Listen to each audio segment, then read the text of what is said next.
नमस्कार, मैं हूं मुरली मनोहर। आप देख रहे हैं नेशनल कवरेज। तो नेशनल कवरेज का सबसे लोकप्रिय कार्यक्रम सेहत जी है तो जहान है में आपका स्वागत है।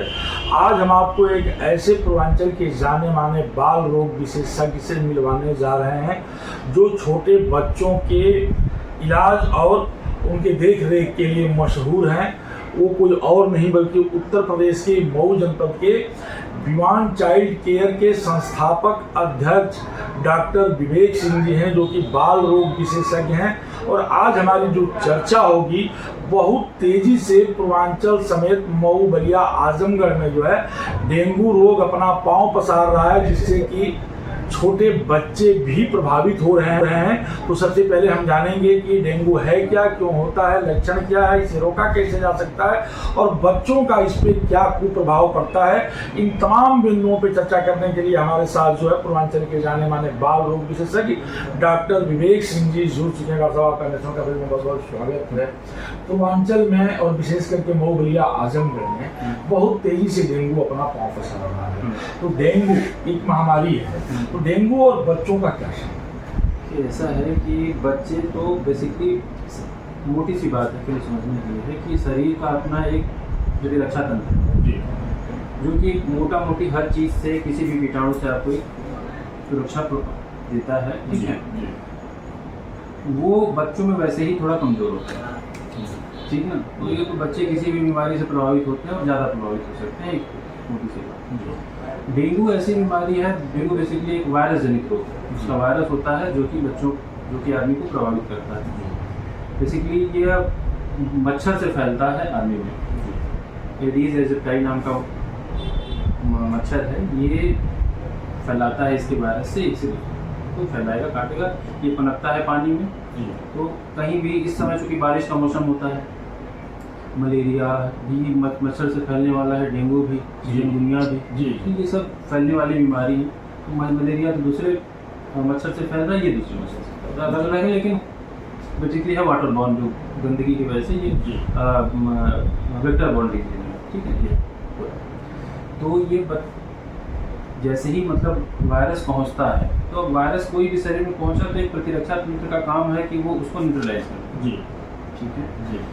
तो बड़े में हो सकता है कि प्रतिरक्षा तंत्र कुछ हद तक इस काम को कर पाए, लेकिन छोटे बच्चों में नहीं। 0 साल से लेकर के 10 साल के बच्चों में जो है काफी संभावना हो रहा है, तो उनके में मोस्टली मैनिफेस्टेशन आते हैं। ये बीमारी ऐसी वायरल डिजीज है, इसके डिफरेंट मैनिफेस्टेशन है। ठीक है, एक तो ये है कि ठीक है, बुखार हुआ, बच्चे को बुखार आ रहा है, बुखार के साथ उसको शरीर पे लाल लाल थोड़े दाने पड़ रहे हैं, बस रैश पड़ रहा है, कोई ऐसा गहरा रैश नहीं पड़ रहा, उसकी आगे हम बात करेंगे कि रैश पड़ रहे हैं, शरीर में दर्द हो रहा है, बुखार तेज होता चला जा रहा है समय के साथ साथ। ठीक है, और थोड़ा बच्चा लुक जो होता है उसका, अगर बीमारी बढ़ रही है तो थोड़ा कहते हैं टॉक्सिक, जिसको गाँव में कहा था कि बहुत बीमार सा लग रहा है, या बहुत मतलब बीमारियाँ जिसको कहते हैं बोलचाल की भाषा, उस तरह का लगता है बच्चा। तो आप उस तरह से देख सकते हैं। तो एक बाकी जैसे वायरल डिजीज होते हैं वैसे ये भी उसी तरह से शुरुआत होती है इसके, उसको आप शुरुआती 2-3 दिन में आप नहीं भाप नहीं पाए, आप नहीं अनटिल अनलेस की कुछ अलग से उसका मैनिफेस्टेशन आ रहा है। तो मोटा मोटी ये देखा जाता है कि शुरुआती अगर कीटाणु शरीर में पहुंचा, बच्चे के वायरस पहुंचा किसी भी विषय में, तो 4-5 दिन तक तो उसका इंक्यूबेशन पीरियड है, उसमें वो ग्रो करेगा। पहले कितनी मात्रा में हो पड़े, आपको प्रतिरक्षा तंत्र पार किया, 4-5 दिन ग्रो किया कि वो इतनी मात्रा में हो सके कि ब्लड में वायरीमिया कर सके और आपको बीमारी के लक्षण आना शुरू हो। इसके बाद आपको फीवर, देह में दर्द, मलेज, इस तरह की सारी चीज़ें, एनोरेक्सिया, इस तरह की चीज़ें। बहुत से लोग होते हैं, बहुत बड़ा चंक है जो यहीं से लौट आता है। ठीक है, उसके आगे की इस बीमारी को मतलब डिवाइड किया गया है, फंक्शनल कुछ क्लासिफिकेशन बनाता है WHO की बीमारी को किस तरह से ट्रैच कर सके पेशेंट को, कि कौन से पेशेंट पे ज़्यादा ध्यान देना है और कौन से पेशेंट को बहुत ज़्यादा ध्यान की जरूरत नहीं है, उसको केवल होम केयर से वो ठीक हो। तो इसमें ट्रीटमेंट वाइज तो बहुत कुछ है नहीं, आपको बुखार के लिए पैरासीटामोल देना है, और होम केयर के बच्चे को डिहाइड्रेशन ना हो तो आप उसका हाइड्रेशन मेंटेन कर रखिए, उसका न्यूट्रिशन मेंटेन करके रखिए, अगर बहुत ज़्यादा उसको बीमारी आगे नहीं बढ़ी है तो। अगली चीज़ होती है कि वायरीमिया के आगे बचाव क्या करें, वायरीमिया के आगे जो है फिर जब अंग तंत्रों पे काम करना शुरू करता है। अब अचानक बच्चे को पेट में दर्द शुरू हो गया, उसको पीलिया दिखाई दे गई, उसको पेशाब में समस्या समझ में आ रही है, ठीक है ना, तो ये हो गया वार्निंग साइन। अब यहाँ से उस पेशेंट को आप डॉक्टर की जो है स्पेशल केयर की ज़रूरत है। ठीक है, वहाँ पे आपको इस बच्चे को देखना है। उससे ख़राब स्थिति होती है, उसको क्लासिफिकेशन में कहते हैं सीवियर डेंगू, ठीक है। डेंगू बेसिकली हम लोग बोलते हैं, लेकिन उसका एग्जैक्ट प्रोनाउंसिएशन ऑफ डेंगू, ठीक है।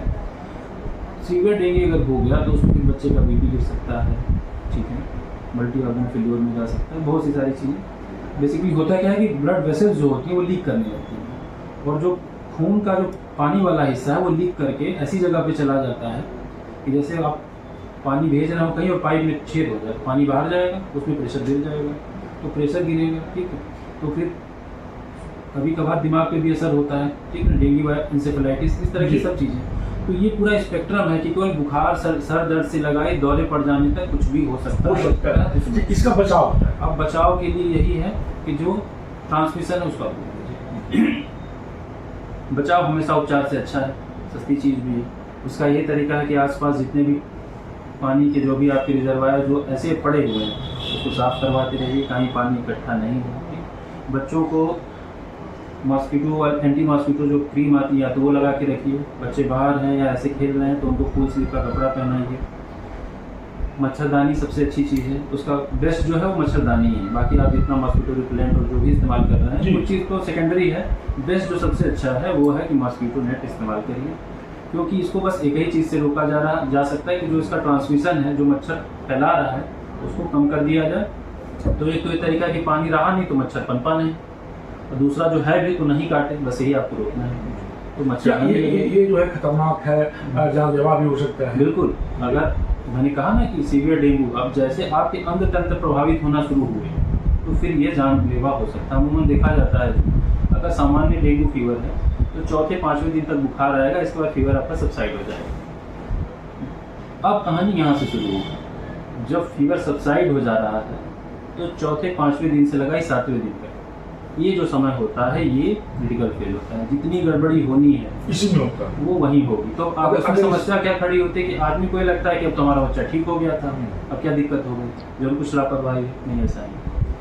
इसका ऐसा ही है ही, जो आपको गड़बड़ी होनी है वो उसी चौथे से पाँचवें छठे दिन के बीच ही, 7 दिन के बीच जो है बहुत हमारे लिए डेंजर जो वही डेंजर जो वो अगर आप उसको ध्यान से बच्चे को आप वहाँ पे आप कुछ नहीं कर सकते, आपको मॉनिटर ही करना है।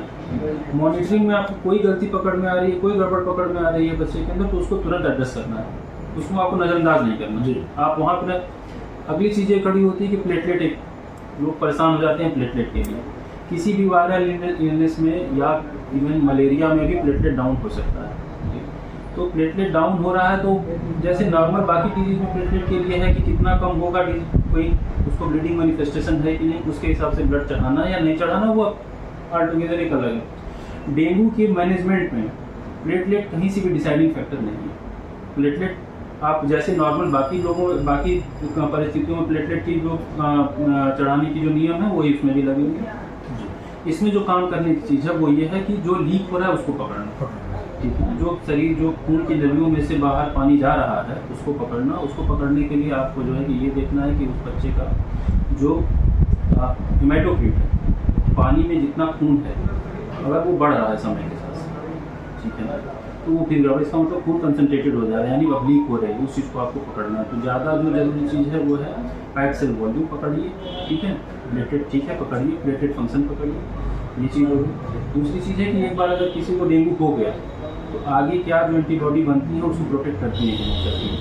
तो उसका ये तरीका है कि जिस चीज़ के लिए आपको हुआ है, जैसे इसके 4 तरह के वायरस होते हैं, तो अगर होगा डेंगू तो अगले 3-4 महीने तक हो सकता है कि आपको थोड़ी सी इम्यूनिटी रहे, उससे फिर नहीं री इन्फेक्शन नहीं होगा, लेकिन आगे भी मतलब आगे लंबे समय तक उसकी कोई प्रोटेक्टिव वैल्यू नहीं है, दोबारा भी जीवन में आपको हो जाता है। बीच में एक थ्योरी आई थी कि क्रॉस इम्यूनिटी होती है, कि अगर दोबारा होता है तो बहुत तेज़ होता है, लेकिन उसमें कोई बहुत प्रूवन नहीं है, कहीं कहीं पे मेंशन्ड है तो उसको हम कह देते हैं, बस यही।